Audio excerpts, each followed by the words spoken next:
श्रीमती औरंगाबादकर सोलापुर के सखाराम औरंगाबादकर की पत्नी 27 वर्ष की दीर्घ अवधि के पश्चात भी उन्हें संतान थी। संतान प्राप्ति के निमित्त देवी और देवताओं की बहुत मन्नतें की, परंतु फिर भी उनकी मनोकामना सिद्ध न हुई।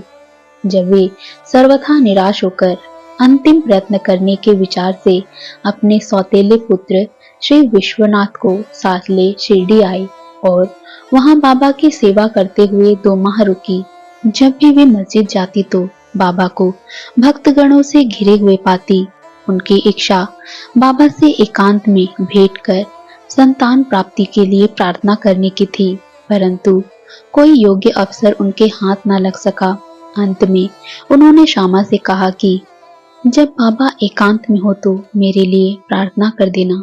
श्यामा ने कहा कि बाबा का तो खुला दरबार है, फिर भी यदि तुम्हारी ऐसी ही इच्छा है तो मैं अवश्य प्रयत्न करूंगा, परंतु यश देना तो ईश्वर के ही हाथ में है। भोजन के समय तुम आंगन में नारियल और अगरबत्ती लेकर बैठना और जब मैं संकेत करूं तो खड़ी हो जाना। एक दिन भोजन के उपरांत जब श्यामा बाबा के गीले हाथ तौलियों से पोंछ रहे थे, तभी बाबा ने उनके गाल पर चिकोटी काट ली।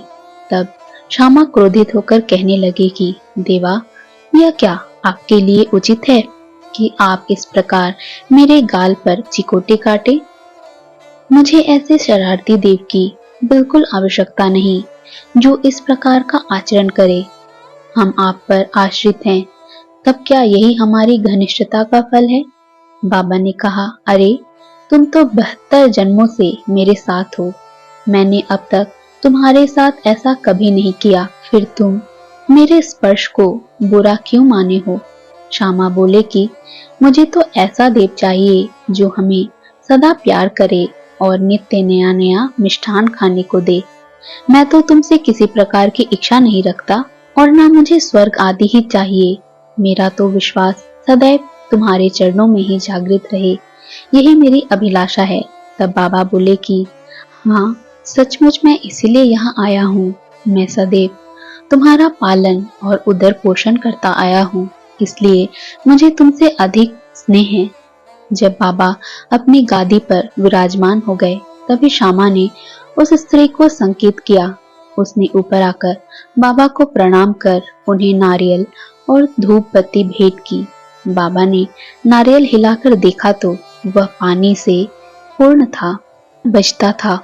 बाबा ने श्यामा से कहा कि यह बाई प्रार्थना करती है कि ठीक इसी प्रकार इनके पेट में भी बच्चा गुड़गुड़ करे, इसलिए आशीर्वाद सहित यह नारियल इन्हें लौटा दो।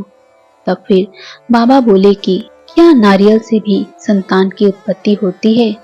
लोग कैसे मूर्ख हैं जो इस प्रकार की बातें गढ़ते हैं। श्यामा ने कहा कि मैं आपके वचनों और आशीष की शक्ति से पूर्ण अवगत हूँ और आपके एक शब्द मात्र से ही इस बाई को बच्चों का तांता लग जाएगा। आप तो टाल रहे हैं और आशीर्वाद नहीं दे रहे हैं। इस प्रकार कुछ देर तक वार्तालाप चलता रहा।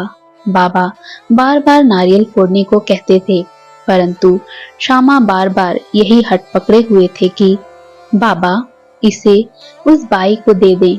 अंत में बाबा ने कह दिया कि इसको पुत्र की प्राप्ति होगी। तब श्यामा ने पूछा कि कब तक? बाबा ने उत्तर दिया कि 12 मास में। अब नारियल फोड़कर उसके 2 टुकड़े किए गए। एक भाग तो उन दोनों ने खाया और दूसरा भाग उस स्त्री को दिया। तब श्यामा ने उस बाई से कहा कि प्रिय बहन, तुम मेरे वचनों की साक्षी हो। यदि 12 मास के भीतर तुमको संतान न हुई तो मैं इस देवा के सिर पर ही नारियल फोड़कर इसे मस्जिद से निकाल दूंगा, और यदि मैं इसमें असफल रहा तो मैं अपने को माधव नहीं कहूंगा। जो कुछ भी मैं कह रहा हूँ इसकी सार्थकता तुम्हें शीघ्र ही विदित हो जाएगी। 1 वर्ष में ही उसे पुत्र रत्न की प्राप्ति हुई और जब बालक 5 मास का हुआ, उसे लेकर वह अपने पति सहित बाबा के श्री चरणों में उपस्थित हुई। पति पत्नी दोनों ने उन्हें प्रणाम किया और कृतज्ञ पिता श्रीमान औरंगाबादकर ने 500 रुपए भेंट किए। जो बाबा के घोड़े श्याम कर्ण के लिए छत बनाने के काम आए। ओम साई राम।